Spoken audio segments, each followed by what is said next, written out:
बिस्मिल्लाहिर्रहमानिर्रहीम। मैं जी मुहम्मद सरफराज इस वेले मेरे नाल ने बाबा जी मुहम्मद अब्बास साहब फरूकाबाद तशरीफ ले आए जी। फरूकाबाद शहर च रहिंदे आ ते डंगरां दियां मर्ज़ां ते उन्हां दे इलाज दे बारे काफ़ी इलम रखते हैं। बाबा जी अस्सलाम वालेकुम। बाबा जी ये फरमाओ अजकल या ये तो कदी भी हो जाते हैं जिहड़े डंगर है उन्हां दे थण खराब हो जाते हैं, सख्त हो जाती धार या विच छिछड़े आ जाते हैं, वो की वजह हुंदी है? वो बादी की वजह। अच्छा सब बादी ये बादी की वजह तो रेशा जानवर नूं देनी कोई शै ना, वो आस्ते आस्ते थन जिहड़े कि नहीं वो थोड़ी बीमारी हुंदी है, आस्ते आस्ते वध जाती है। अच्छा या तो उन्होंने मिर्च मसाला दिंदे रहिए तो थन ठीक रहंदे है। किते हो भी जावे थोम हैगा है घर देसी, वो तुसीं कुट के उन्हें दे दिओ, ਜਿਹੜੀਆਂ ਛਿੱਟੇ ਛੁੱਟੇ खत्म हो जाएंगे। वो होर इस तो वध जावे तो वो एक 2 किलो नींबू और 2 किलो ठीकरी अपना 2 किलो नींबू ला लो, 2 किलो पा लो चीनी जी, ते अद्धा किलो ठीकरी पाइया ठीकरी निशादर पाइया। हाँ जी, हाँ जी।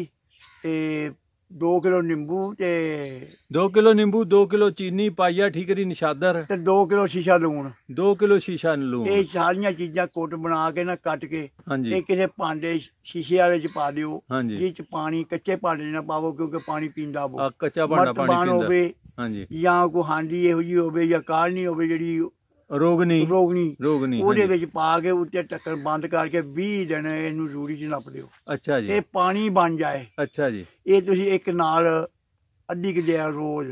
ਅੱਛਾ ਜੀ, ਇੰਜ ਸਮਝ ਲਓ ਜਿਵੇਂ ਸੋਨਾ ਕੋਈ ਸ਼ੈ ਨਹੀਂ ਇਹ ਰਹਿੰਦੀ, ਅਮਰਧਾਰਾ ਹੀ ਬਣ ਜਾਊ ਡੰਗਰਾਂ ਦਾ। ਹਾਂਜੀ ਠੀਕ ਹੈ, ਇਹ ਸੋਨਾ ਹੀ ਹੋ ਜਾਏਗਾ ਜੀ। ਅੱਛਾ ਜੀ, ਹੋਰ ਬਹੁਤੀਆਂ ਦਲੀਲਾਂ ਦੇਣ ਦੀ ਲੋੜ ਹੀ ਕੋਈ ਨਹੀਂ। ਕਈ ਕਹਿੰਦੇ ਜੀ ਫਲਾਨੀ ਸ਼ੈ ਦੇ ਦਿਓ, ਫਲਾਨੀ ਸ਼ੈ ਦੇ ਦਿਓ।